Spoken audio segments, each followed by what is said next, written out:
Abra sua Bíblia, por favor, em Isaías capítulo 53. Pastor Jailson começou há 4 domingos atrás a expor esse texto. Essa é uma poesia, como já foi dito várias vezes, que é construída de uma forma bem bela, bem rica, com uma série de artifícios literários que são encantadores, ao mesmo tempo que repleto de rica teologia e de reflexão sobre a obra de Jesus Cristo.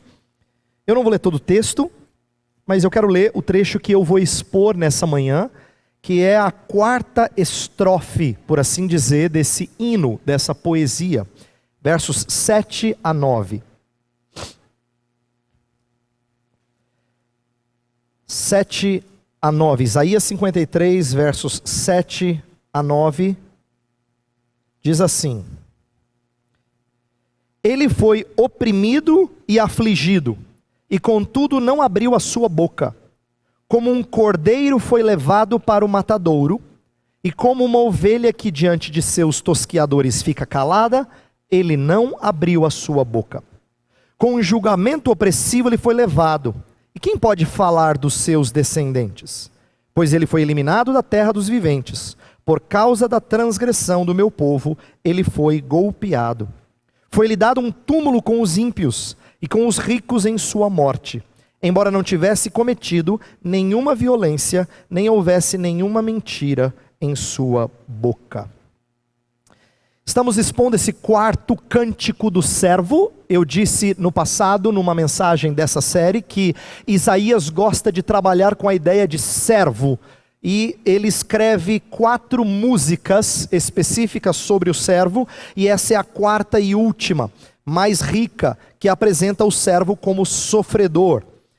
Mas depois ele é exaltado como Senhor. Isso lembra um famoso texto de Filipenses 2 que fala que Jesus Cristo não julgou como usurpação o ser igual a Deus, antes a si mesmo se esvaziou, assumindo figura humana, forma de servo, e foi obediente até a morte e morte de cruz. A ideia de que ele esteve numa descendente de humilhação, depois o Pai o exaltou com um nome acima de todo nome.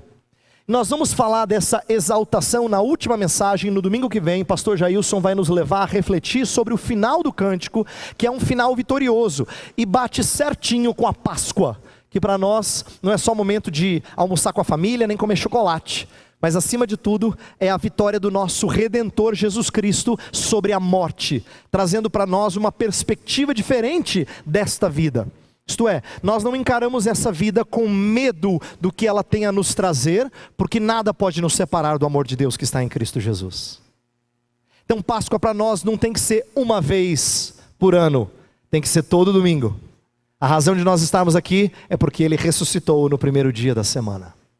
Mas isso vem no domingo que vem. Antes disso, Ele passa por uma semana inteira de intenso sofrimento. As coisas se tornam cada vez mais difíceis, cada vez mais doloridas. É nessa semana que ele tem o famoso momento no jardim do Getsêmani, onde ele sofre angústias que lhe deixam tão aflito que ele pede auxílio de outros, mesmo sendo um homem puro. Isso é muito para ele sofrer sozinho. Ele pede auxílio de outros que orem com ele. Seus discípulos não aguentam permanecer em vigília com ele. Então ele é mantido nessa luta sozinho. Sozinho. Nós vamos falar um pouco mais dessa luta, desse sofrimento, dessa postura singular de Jesus Cristo. Mas eu vou tentar mostrar hoje, mais para o final da mensagem, que ao mesmo tempo que há algumas coisas que só Jesus Cristo fez, há outras em que Ele nos convoca a fazer do mesmo jeito que Ele fez.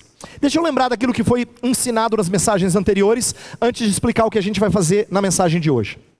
Primeira coisa, pastor Jailson deixou claro desde a primeira mensagem da série, e eu repeti isso e ele tem enfatizado, é que a estrutura dessa música é um quiasmo. Criança, se você quiser anotar uma palavra, anota essa palavra, quiasmo, escreve com Q-U-I-A-S-M-O, tá bom? Depois você pergunta para o papai, o que é quiasmo? Então aprenda, adulto, para você explicar para o seu filho. Quiasmo é uma poesia muito bem feita, em que você começa com um tema e termina com ele. E aí, no meio disso você apresenta um outro tema que você vai voltar a ele. É como uma espécie de estrutura espelhada. E no meio do quiasmo tem a parte principal.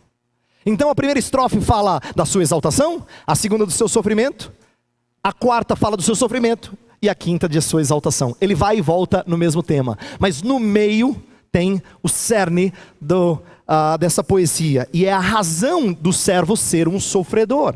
É isso que o pastor Jailson explicou no domingo passado. Então ele aplicou para nós o propósito dele sofrer.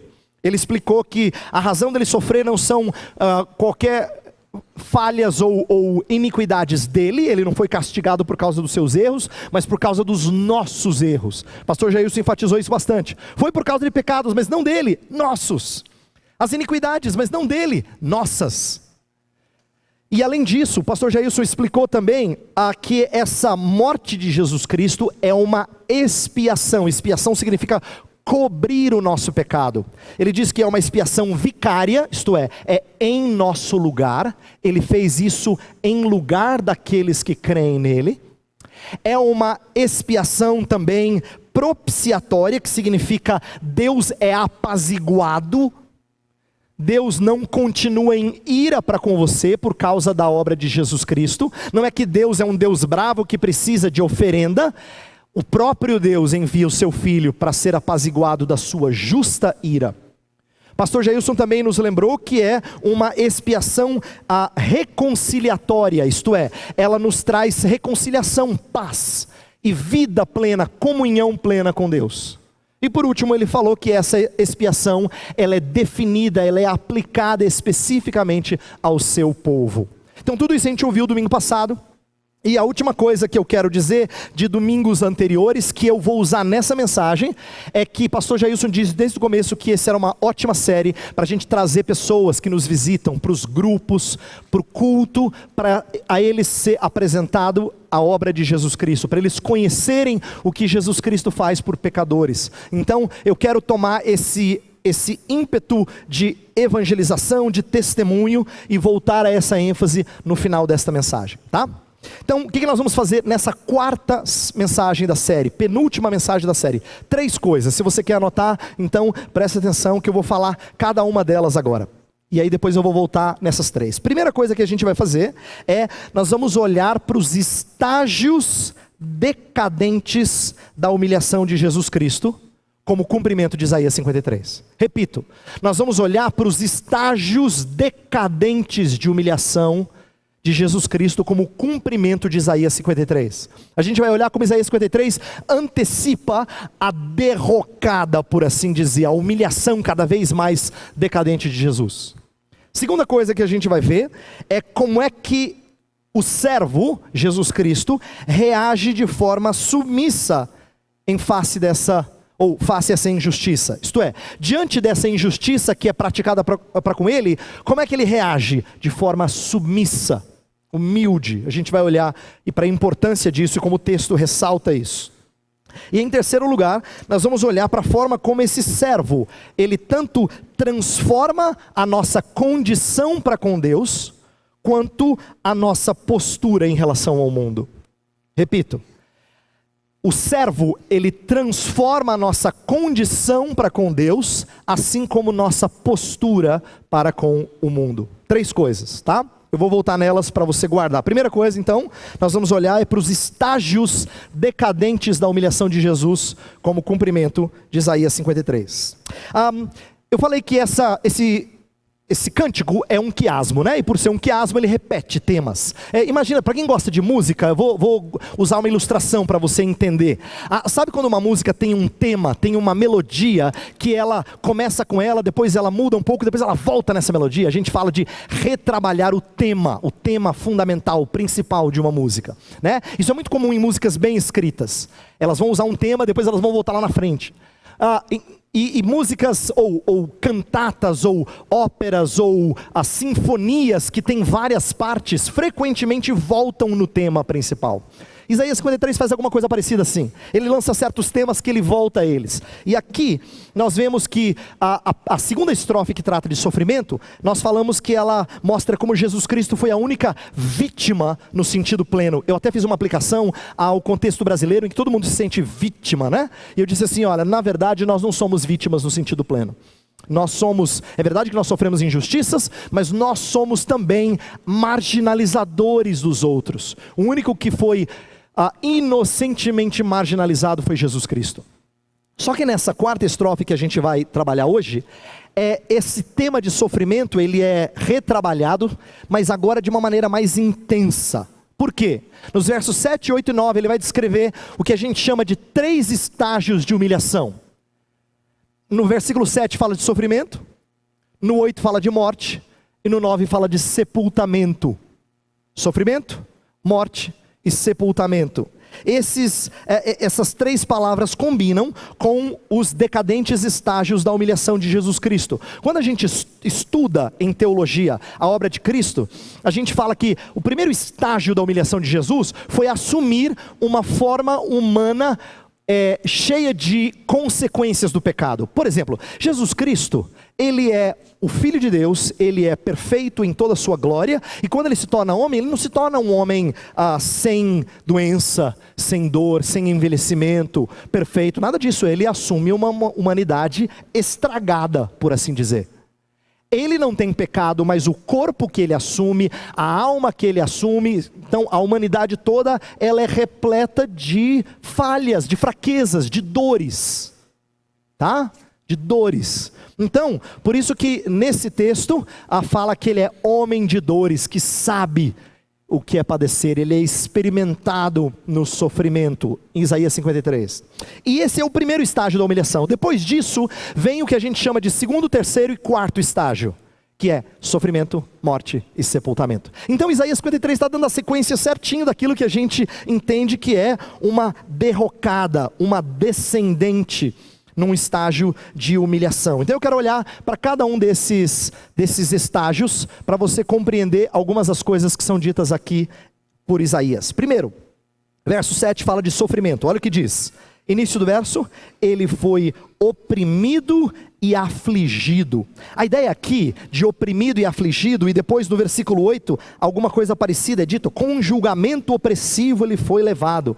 Está apontando para o fato de que Jesus Cristo, além de sofrer desprezo, a gente falou de desprezo na segunda mensagem da série, mas além disso, ele foi julgado injustamente. Então imagina que você é uma pessoa que tem uma vida marcada por preconceito, por bullying, por desprezo dos outros, por não integrar grupos. Como se isso já não bastasse, você ainda é tomado como se você fosse um culpado, é colocado num tribunal e é julgado injustamente. O Salvador então aqui é descrito como alguém que foi justo, mas morrendo como se ele fosse injusto. No texto que a gente leu na liturgia, de Mateus 27, lembra, duas vezes, pessoas ímpias, pessoas que não amam a Deus, reconhecem que ele não devia estar ali. A mulher de Pilatos chega para Pilatos e fala assim, não se envolva com esse homem, eu sofri em sonho por causa dele, ele não tem culpa, não se meta com ele, ele não tem culpa. E aí depois Pilatos fala, lava as minhas mãos, porque ele não fez nada. Então, o sangue caia sobre vocês. Eles dizem, caia sobre nós mesmos, né? Então, o texto está falando pela boca de gente que não ama a Deus, de que o Filho de Deus de fato não tem motivo para ter morrido. Nós temos aqui o testemunho de que ele era justo. Além disso, mesmo sendo justo, ele foi aprisionado. O versículo 8, que diz assim, com julgamento opressivo ele foi levado, pode ser traduzido também com a ideia de que ele foi detido, ele foi aprisionado, a ideia de prisão mesmo, de que ele foi restringido. E como se não bastasse, depois desse sofrimento, ninguém dá bola para ele. A pergunta primeira do versículo 8 fala assim, e quem pode falar dos seus descendentes? Na verdade é um hebraico difícil de traduzir, mas a maioria dos estudiosos diz que não está falando de Jesus não ter filhos. Dá a impressão que está falando disso quando a gente lê. Quem pode falar de algum dos seus descendentes? Olha o texto aqui, ó. E quem pode falar dos seus descendentes? Na verdade, como se ele não tivesse tido filho e fosse uma tragédia. Não é isso que o texto está dizendo. O texto está tratando de geração. Então, seria mais ou menos assim: a sua geração, quem considera? Aí você fala, como assim quem considera? O que o texto quer dizer é que ninguém da sua geração considerou a Jesus Cristo, teve estima por Jesus Cristo, preocupação com Ele. Ninguém da sua geração. É por isso que o texto bíblico faz questão de dizer que até os discípulos o abandonaram. Até aqueles que deviam estar com Ele o abandonaram. Quem está ao redor da cruz está fazendo chacota. De vez em quando é que algum vem em defesa de Jesus, mas não é ouvido pelos outros. Ele é alguém que não é atendido pela sua geração. Então, aqui nós vemos que, além do desprezo por aquilo que ele fez durante o seu ministério, ele é desprezado mesmo quando ele está sendo julgado injustamente. Imagina, ele é o justo, morrendo injustamente, e as pessoas estão desprezando ele nessa situação. Mas o texto leva um passo mais adiante, fala não só de sofrimento, fala de morte. Versículo 8, no meio do verso 8, fala assim: pois ele foi eliminado da terra dos viventes. Foi eliminado da terra dos viventes. Aqui está falando de morte, obviamente. E o que tipo de morte ele sofre? Então aqui vem uma lição importante para você aprender. Nessa época do ano, em que falamos da paixão de Cristo e da Páscoa, né?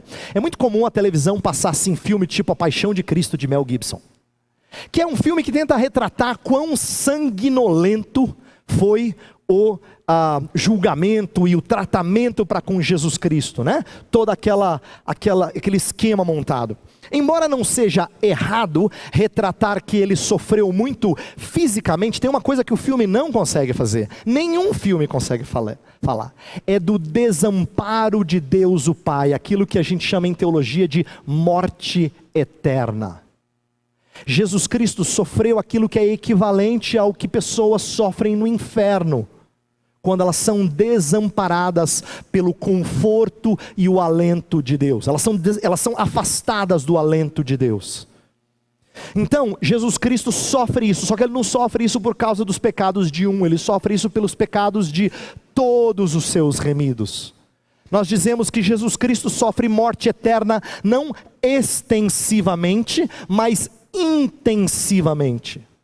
Naquele momento de cruz, não é à toa que tudo escurece para expressar o horror do sofrimento do Salvador. Então, além de sofrer, ele morre e experimenta aquilo que a gente chama de morte eterna. Agora, por quê? Por quê? O texto responde. Versículo 8 fala: por causa da transgressão do meu povo, ele foi golpeado. Por causa da transgressão, por causa do pecado do meu povo. O pastor Jailson já expressou isso bem enfaticamente na mensagem passada, que Jesus Cristo morre pelos pecados do seu povo. E eu quero só reforçar aqui algo que está ainda mais claro aqui nessa estrofe do que na estrofe anterior. Aqui ele fala que o sofrimento é pelo meu povo. Jesus Cristo dá a sua vida pelo seu povo. Ele não dá a sua vida só para dar um exemplo de como ele morre por pessoas. Ele dá para um grupo específico de pessoas que ele quer resgatar, que ele quer salvar. E essa morte horrenda foi pelo seu povo. Em terceiro lugar, existe o sepultamento. Verso 9 fala: foi-lhe dado um túmulo com os ímpios, com os ricos em sua morte. A ideia aqui, na verdade, o texto está apontando para o fato dele ser contado entre os transgressores. É assim que o Novo Testamento cita esse verso, tá? Ele foi crucificado entre ladrões, lembra? Os dois malfeitores, né, que estão um do lado de Jesus, o outro do outro lado, conversam com Jesus em determinado momento da crucificação. Então, isso mostra que Jesus Cristo foi considerado um igual a eles, para ampliar ainda mais o tipo de imagem que as pessoas tinham de Jesus Cristo. No entanto, ele foi sepultado com os ricos. O que isso quer dizer? O texto está tentando mostrar como os homens desprezam a Jesus Cristo, mas na providência de Deus, José de Arimateia providencia um túmulo novinho para Jesus Cristo ser sepultado. Um túmulo de gente rica, não de malfeitor. O que esse detalhe da crucificação e do sepultamento nos ensina? Que mesmo que nós desonremos o Filho, o Pai lhe honra. O Pai presta honra a Ele. É por isso que os discípulos vão tentar cuidar do corpo. É por isso que José de Arimateia e Nicodemos, aquele homem que primeiro teve vergonha de apresentar-se diante de Jesus em plena luz do dia, no momento da morte de Jesus, ele está ali para ajudar a sepultá-lo. Então, essa humilhação foi decadente. Morte, sofrimento, morte, sepultamento. Para nós, sepultamento parece assim que descansou. A gente costuma dar essa ideia, mas eu acho que a gente perde de vista porque que sepultamento é um momento de luto mesmo. Não é que não haja esperança para o crente, claro que existe, mas é um momento de luto porque é sinal de que a morte nos pegou. O castigo do pecado veio sobre nós. Quando Deus falou para Adão e Eva que por causa do pecado deles, o homem voltará ao pó, está dizendo que seria revertido. Tudo aquilo que ele havia recebido e se tornou alma vivente, agora ele se tornaria pó. Ele voltaria a ser pó. Tu és pó e ao pó voltarás. Então a ideia de sepultamento é de ser humilhado. É a punição de quem volta a ser pó. Ele está entre os mortos, foi parte da humilhação. E por que ele foi humilhado? Por que ele foi humilhado? Aí eu pensei numa coisa, quando eu estava estudando esse texto, eu falei assim, por quê? É importante a gente entender, porque era necessário ele ser humilhado. Na Escritura, presta atenção, Deus sempre humilha o soberbo. Deus sempre humilha o soberbo. E como Jesus Cristo assumiu o nosso pecado, e pecado é soberba, ele precisava ser humilhado. A humilhação não era só uma demonstração de como Deus ama você simplesmente. Era uma demonstração de castigo de Deus sobre qualquer pessoa soberba. E pecado sempre é soberba. Presta atenção em como isso é sério acerca do que eu faço, do que você faz. Todas as vezes que você peca, você está dizendo que você sabe melhor do que Deus que caminho você tem que trilhar. Você está dizendo que você sabe melhor. Sabe quando a criança não ouve o pai e a mãe? E ela diz, não, vou fazer do meu jeito.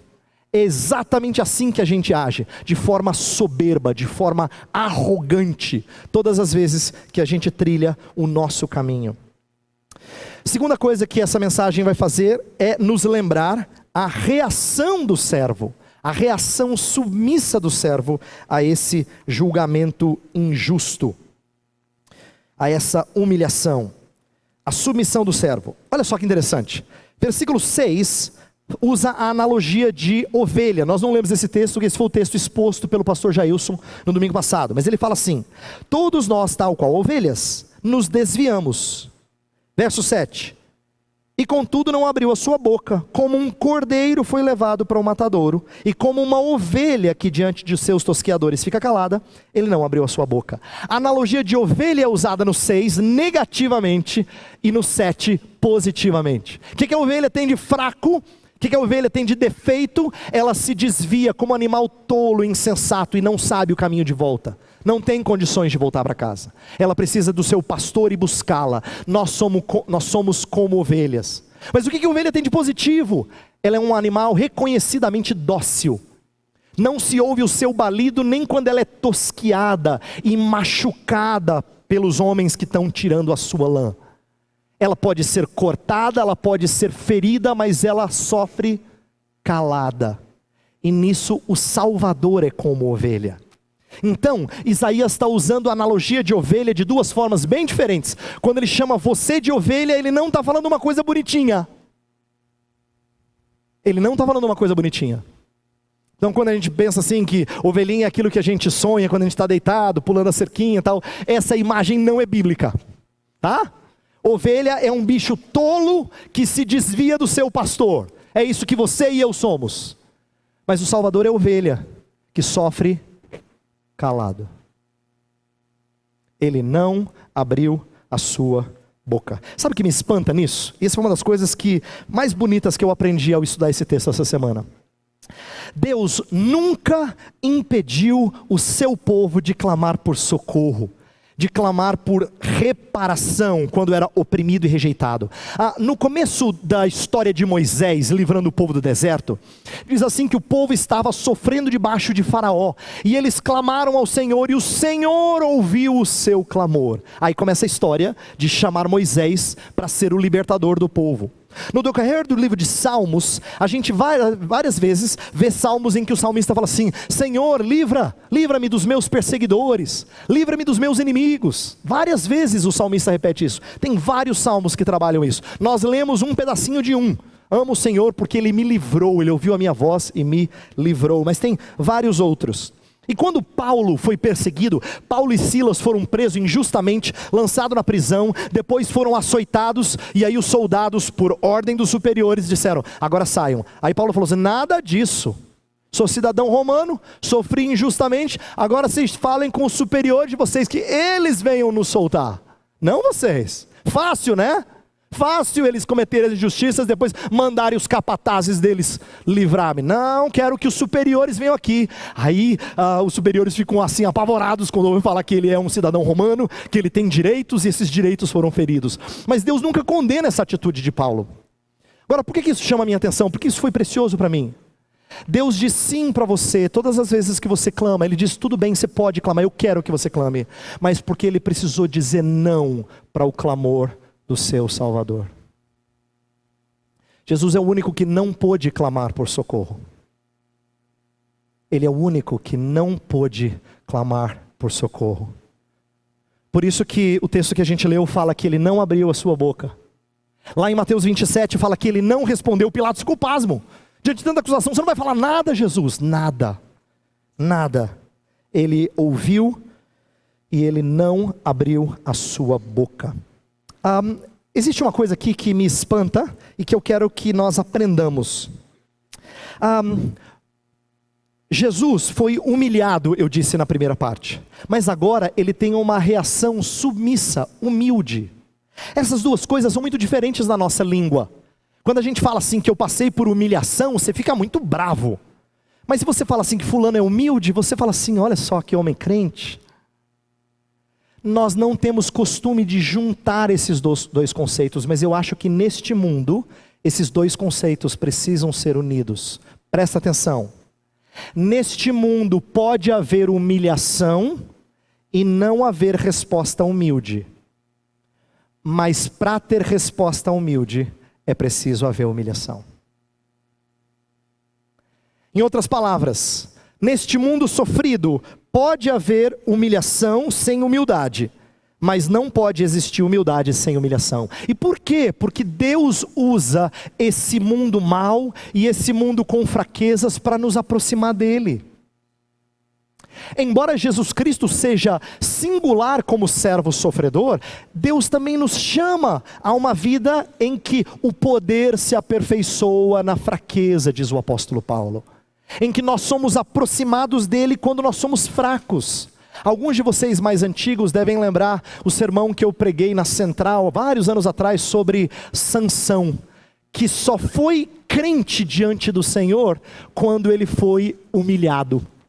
O momento em que ele expressou fé de maneira mais impressionante foi quando ele foi humilhado diante dos seus inimigos. Por quê? Porque Deus usa exatamente o período de humilhação para tirar do seu povo uma reação humilde. Nosso Senhor foi servo humilde, mas para nos ensinar caminho de humildade. E é aqui que eu chego então na terceira e última parte dessa mensagem. Como o Senhor Deus nos transforma de duas maneiras.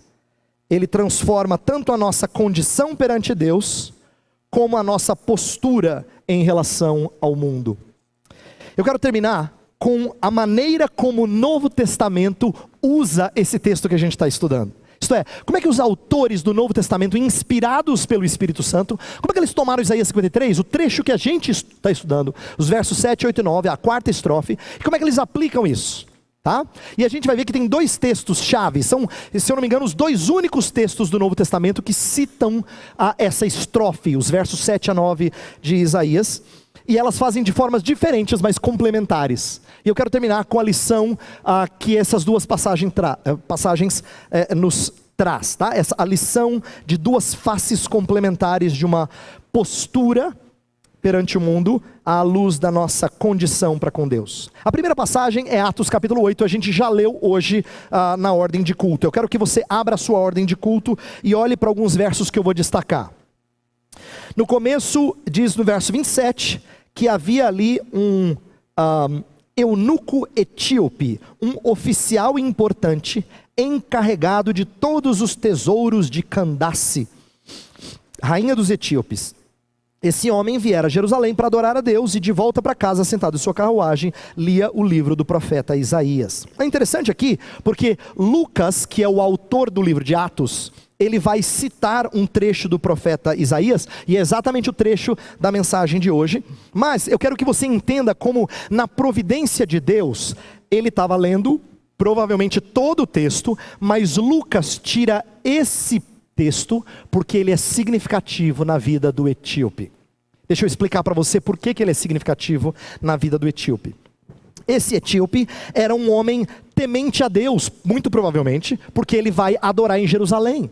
Ele é um homem que, vamos dizer assim, embora não fosse judeu, não há indícios de que ele era um judeu, que havia sido afastado, para outras terras, mas ele é um homem que tem temor por esse Deus. A gente não sabe como ele chegou a esse temor, mas ele vai para Jerusalém adorar.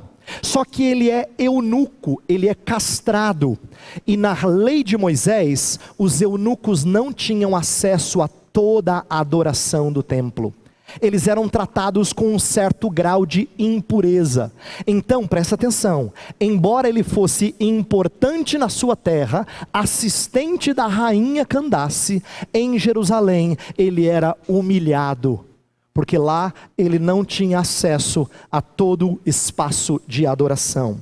Mas Isaías profetiza que haveria um dia em que até os eunucos teriam pleno acesso à adoração. Então Lucas faz o quê?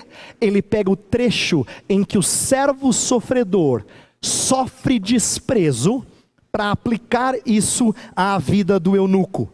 A ideia é que o servo sofredor remove qualquer obstáculo de impureza e ele cria servos purificados.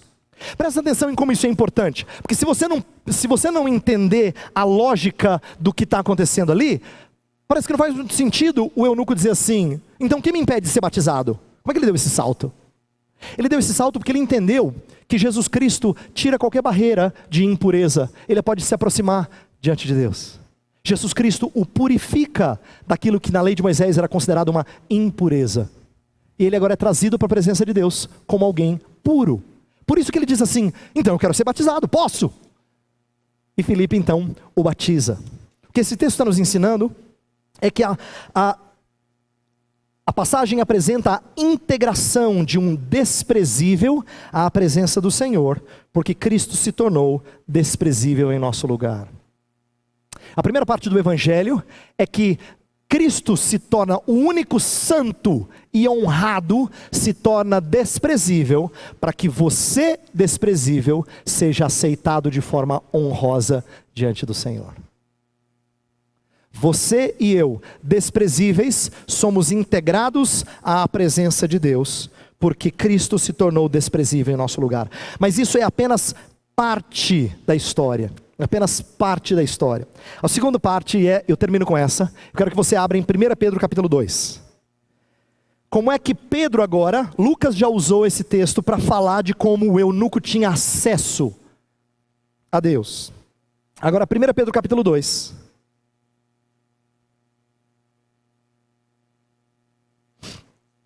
Versos 20 a 23 diz assim. 1 Pedro 2, versos 20 a 23 diz assim: pois que vantagem há em suportar açoites recebidos por terem cometido o mal? Mas se vocês suportaram o sofrimento por terem feito o bem, isso é louvável diante de Deus. Para isso vocês foram chamados, pois também Cristo sofreu no lugar de vocês, deixando-los exemplo para que sigam os seus passos. Ele não cometeu pecado algum, e nenhum engano foi encontrado em sua boca. Quando insultado, não revidava. Quando sofria, não fazia ameaças, mas entregava-se àquele que julga com justiça. Percebe o que o texto está fazendo? Pedro está falando para pessoas que sofriam. A carta de Pedro, ela trata de sofrimento de uma maneira geral, para pessoas que estavam espalhados pelo Império Romano, mas que sofriam debaixo de um império que perseguia o cristianismo. Ele está dizendo então, lembrem-se de que nossa vida ela é marcada por sofrimento, mas isso não é necessariamente ruim. Isso faz parte da vida cristã. Nós devemos aprender com Jesus Cristo como suportar e como enfrentar o sofrimento. Então o que ele faz? Ele cita o texto de Isaías, e ele fala ali no versículo 22, ele não cometeu pecado algum, nenhum engano foi encontrado em sua boca. Em outras palavras, sua reação foi uma reação submissa. Ele se entrega àquele que julga retamente. Ao invés de vingar-se, ao invés de querer os seus direitos, ao invés de dizer, com quem que você pensa que está falando? Ele entrega àquele que julga retamente. É assim que o cristão é chamado a reagir. Então perceba que a Pedro quer ensinar a gente a suportar sofrimentos de forma a nos entregar para o Senhor. E eu quero que você entenda o porquê disso. Então agora olhe comigo ao longo da epístola de Pedro, como Pedro está preocupado com a ideia de testemunho. Presta atenção. Vai para o capítulo 2, versículo 12.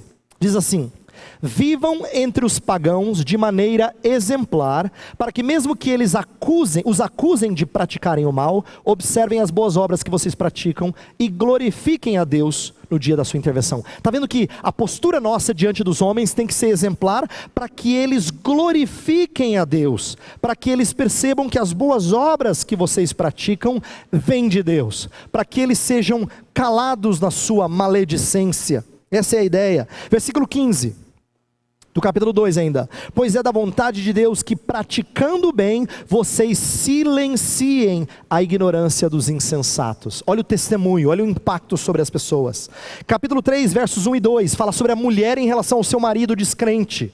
Olha só: do mesmo modo, mulheres, sujeite-se cada uma a seu marido, a fim de que, se ele não obedece à palavra, seja ganho sem palavras, pelo procedimento de sua mulher, observando a conduta honesta e respeitosa de vocês. A ideia é que a mulher testemunha ao seu marido, não tanto pelo que ela fala, mas pela maneira como ela suporta as dificuldades sem desrespeito, sem um espírito altivo e soberbo. A ideia então é de testemunho. Por último, no versículo 14 a 16 do capítulo 3, fala assim: todavia, mesmo que venham a sofrer porque praticam a justiça, vocês serão felizes. Não temam aquilo que eles temem, não fiquem amedrontados, antes santifiquem Cristo como Senhor em seu coração. Estejam sempre preparados para responder a qualquer pessoa que lhes pedir a razão da esperança que há em vocês. Contudo, façam isso com mansidão e respeito, conservando boa consciência, de forma que os que falam maldosamente contra o bom procedimento de vocês, porque estão em Cristo, fiquem envergonhados de suas calúnias. Está vendo de novo? A ideia de apresentar a Cristo, mesmo em meio a sofrimento, é para que o testemunho chegue às pessoas. Então eu termino essa mensagem destacando para você uma coisa muito importante, que eu já disse em mensagens passadas, mas faz bastante tempo. Não é meu intento você guardar tudo aquilo que a gente fala aqui, então eu vou repetir.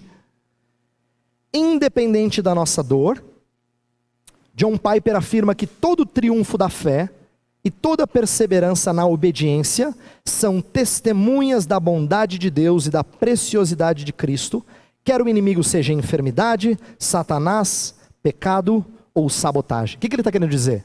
Se as pessoas traem você, se as pessoas perseguem você, se você sofre algum tipo de dor de relacionamento, se você sofre enfermidade, não importa qual o inimigo, Deus quer testemunhar por seu intermédio na maneira como você reage ao que o seu inimigo faz para com você. Deus quer testemunhar a seu respeito, ou por intermédio de você, na maneira como você reage ao inimigo.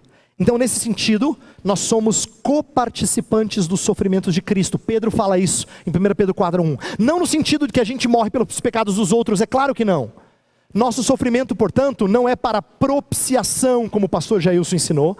Nosso sofrimento é para propagação.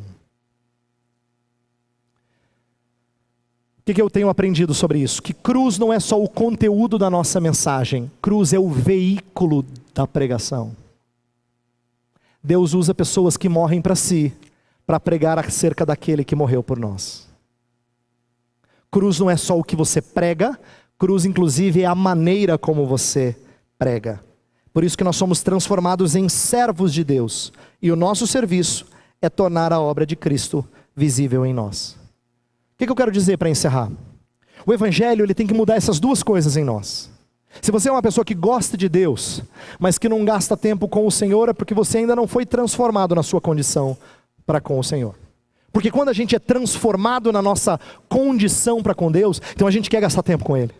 A gente foi reconciliado com Ele. A gente quer gastar tempo com Ele.